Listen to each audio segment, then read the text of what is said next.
Libro Calma, capítulo 6. Y el premio para el mejor disfraz es para la ira. ¿Has participado alguna vez en una fiesta o concurso de disfraces? Recuerdo haber presenciado uno hace unos años. Varios niños llegaron a la escuela luciendo sus mejores atuendos, desde superhéroes y deportistas hasta hadas, policías y médicos. Cada uno parecía cómodo y feliz con su elección, y en muchos casos resultaba difícil discernir quién se ocultaba detrás de cada personaje o superhéroe. Esta ambigüedad es una de las principales características de los disfraces. Ocultan la verdad de manera que se vuelve imperceptible a simple vista. Solo aquellos que los visten conocen la realidad que se esconde detrás. De igual manera, la ira puede considerarse un disfraz, aunque quizás el más efectivo de todos. A diferencia de los disfraces de superhéroes o policías, ni siquiera quien la experimenta puede ser consciente de los sentimientos potencialmente amenazantes que se esconden detrás de ella. Es como si estuviera velada por una capa de emociones intensas, difíciles de reconocer sin una introspección profunda. La ira, posiblemente la emoción más mal interpretada y con la peor reputación, suele asociarse principalmente con la agresividad y la violencia. Sin embargo, es importante comprender que la ira no siempre desencadena en comportamientos violentos o agresivos. Lo que sí hace es dificultar nuestra capacidad para identificar las necesidades socioafectivas subyacentes que requieren atención. ¿Qué tal si nos acercamos a esta emoción de manera más comprensiva para descubrir lo que realmente esconde? Esto te permitirá identificar la verdadera situación que enfrentas y te proporcionará las herramientas necesarias para abordarla adecuadamente. ¿Qué es la ira? Entonces, ¿qué es exactamente la ira? Podemos definirla como una emoción caracterizada por la tensión y la hostilidad que surge de la frustración, el daño real o percibido de otros o la injusticia percibida. Es una emoción intensa y si malinterpretamos las circunstancias que la generan, pueden llevarnos a desarrollar sentimientos destructivos y autodestructivos. Como mencioné anteriormente, la ira a menudo se presenta como un disfraz que oculta sentimientos que no reconocemos o no nos atrevemos a enfrentar, siendo el principal de ellos el dolor. Detrás de la ira suele esconderse el dolor, aunque de manera inconsciente.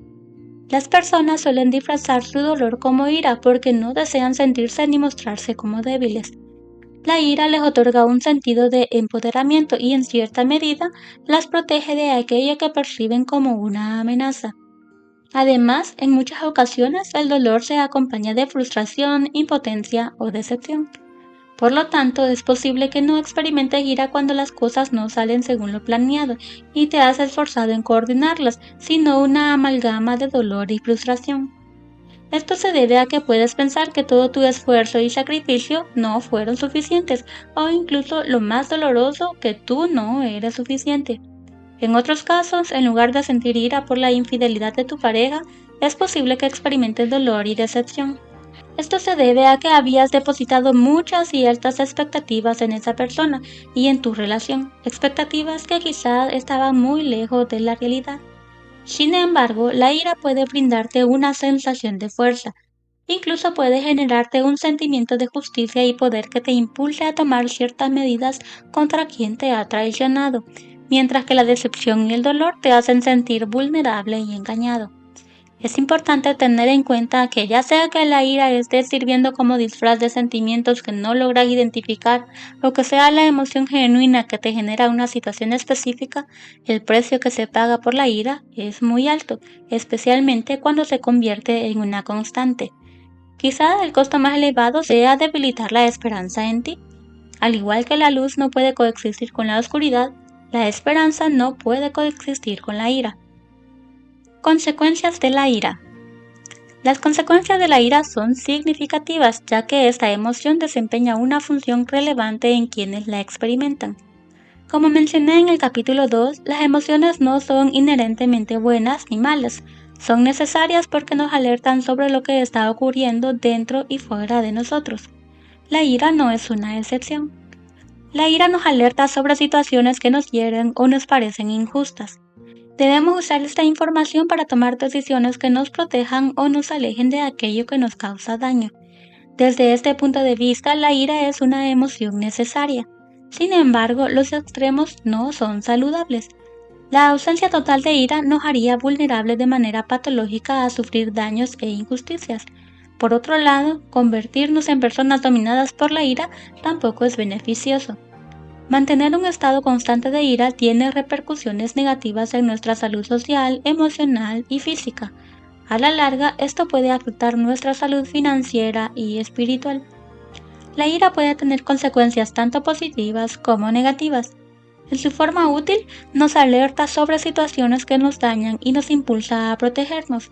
Sin embargo, cuando se convierte en un estado constante, adoptamos una actitud hostil, nos volvemos iracundos, atacamos antes de ser atacados, nos sentimos irritados, vengativos y construimos muros que nos separan de los demás. Esto puede alejarnos de quienes nos aman y nos benefician. Por ejemplo, las relaciones de pareja pueden destruirse debido a la irascibilidad de uno de los cónyuges, quien constantemente ataca por temor al dolor de amar y resultar herido, prefiriendo alejar a quienes le aman.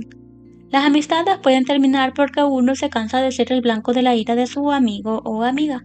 Los hijos pueden alejarse porque sus padres, enfrentando el dolor de creer que han fracasado como padres, descargan su ira sobre ellos, reprochándoles sus errores. En resumen, una ira mal gestionada puede alejarnos incluso de aquellos que están destinados a enriquecer nuestras vidas. Es fundamental aprender a manejarla de manera saludable para evitar dañar las relaciones y mantener la conexión con quienes nos rodean. Por otra parte, la ira puede convertirse en un obstáculo significativo para alcanzar nuestras metas, ya que como seres sociales dependemos unos de otros. Sin embargo, la ira constante actúa como un repelente que aleja a las personas que podrían ser fundamentales para lograr nuestros objetivos.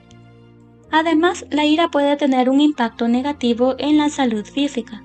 Provoca en el organismo una respuesta similar a la del estrés, lo que puede dar lugar a problemas cardíacos, alteraciones en la presión arterial, tensión muscular, úlceras y dolor crónico, entre otros. A nivel psicológico, la ira dificulta la concentración y genera resentimiento. También distorsiona la percepción y mantiene la mente en un estado constante de alerta, similar al que se experimenta ante una amenaza. Además, está relacionado con el aislamiento social, la amargura y tiene el potencial de llevarnos hacia el odio y la depresión. Ira y espiritualidad. La Biblia advierte sobre los peligros de la ira.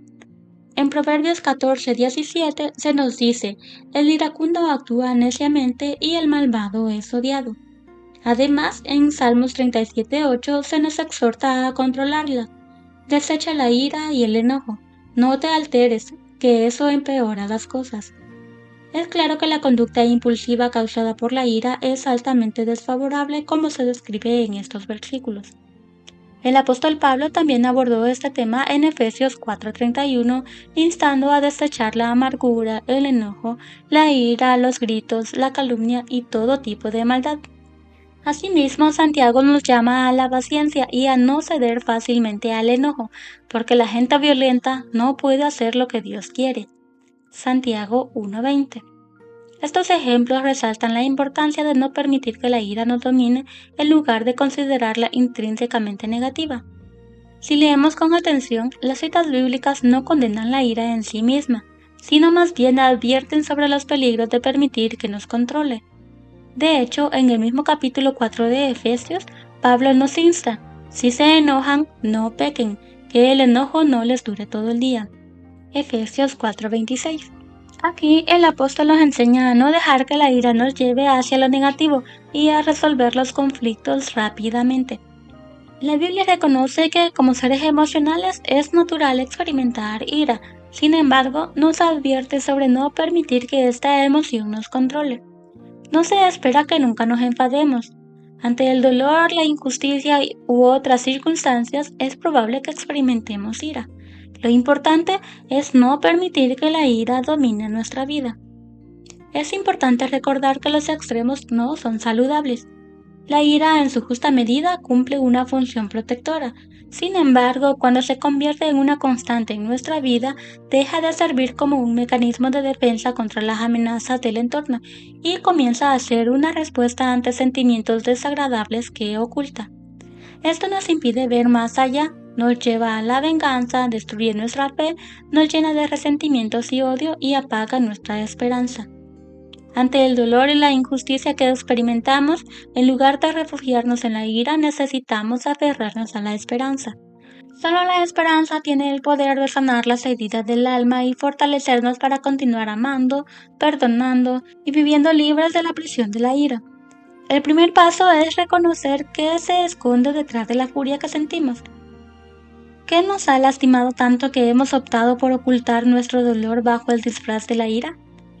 ¿Qué necesitamos soltar, dejar ir o aceptar para cerrar ese doloroso capítulo y seguir adelante construyendo nuestras vidas? Llegados a este punto, surge la pregunta: ¿existen opciones de respuesta ante el daño o la injusticia que no impliquen vestirnos con el disfraz de la ira? La respuesta es afirmativa. Hay opciones mejores. El siguiente relato presenta una de ellas. Se cuenta que en una ocasión Buda fue objeto de un trato injusto durante la exposición de su enseñanza, pero transformó la situación en una lección para sus discípulos. Un hombre se acercó y comenzó a insultarlo e intentar agredirlo, pero Buda se mantuvo en un estado de imperturbable serenidad y silencio. Cuando hubo terminado su acción, se retiró. Un discípulo que se sintió indignado por los insultos que el hombre lanzó contra Buda le preguntó por qué dejó que lo maltratara y lo agrediera, a lo que Buda respondió con segura tranquilidad: si yo te regalo un caballo, pero tú no lo aceptas, ¿de quién es el regalo? El discípulo contestó: si no lo acepto sería tuyo todavía. Entonces Buda respondió: bueno, estas personas emplean parte de su tiempo en regalarme sus insultos, pero al igual que un regalo, yo elijo si quiero aceptarlo o no. Los insultos son como regalos: si los recoges, los aceptas. Si no los recoges, quien te insulta se lo queda en sus manos. No podemos culpar al que insulta de nuestra decisión de aceptar su regalo. Por esa misma razón, esos insultos son para mí como un regalo que elijo no recoger. Simplemente los dejo en los mismos labios de donde salen. Este relato ejemplifica una lección importante que todos necesitamos aprender.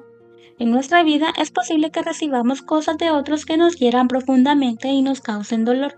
Esta es una realidad que debemos aceptar. Hay quienes dañan, agreden, traicionan o rechazan. Sin embargo, podemos elegir si nos quedaremos con el veneno que nos ofrecen o si optaremos por el antídoto, la esperanza. Cuando permitimos que la ira tome el control de nuestras vidas, hemos decidido retener el tóxico regalo que alguien nos ofreció. En cambio, al aceptar la realidad, conectarnos con el dolor y aferrarnos a la esperanza, nos liberamos para sanar, experimentar paz, amar y ser felices.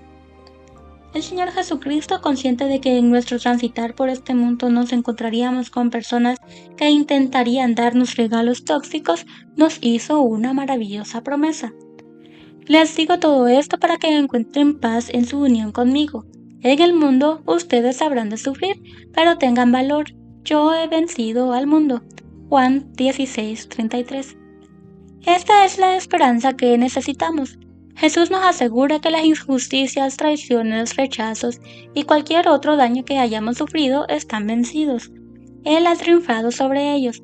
Por lo tanto, hoy podemos elegir no seguir viviendo bajo la sombra de la ira, sino a la luz de la esperanza. Recuerda que, de la misma manera que la luz no puede coexistir con la oscuridad, la esperanza no puede coexistir con la ira. Ha llegado el momento de quitarle el control a la ira sobre tu vida.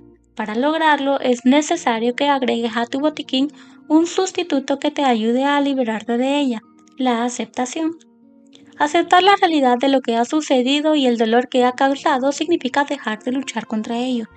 Entonces podrás dirigir tu energía vital hacia la aceptación de los regalos positivos y nutritivos que la vida tiene para ti.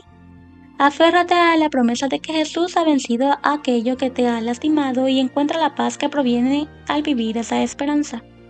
Tu proceso para liberarte de la prisión de la ira, el resentimiento y el odio comienza hoy.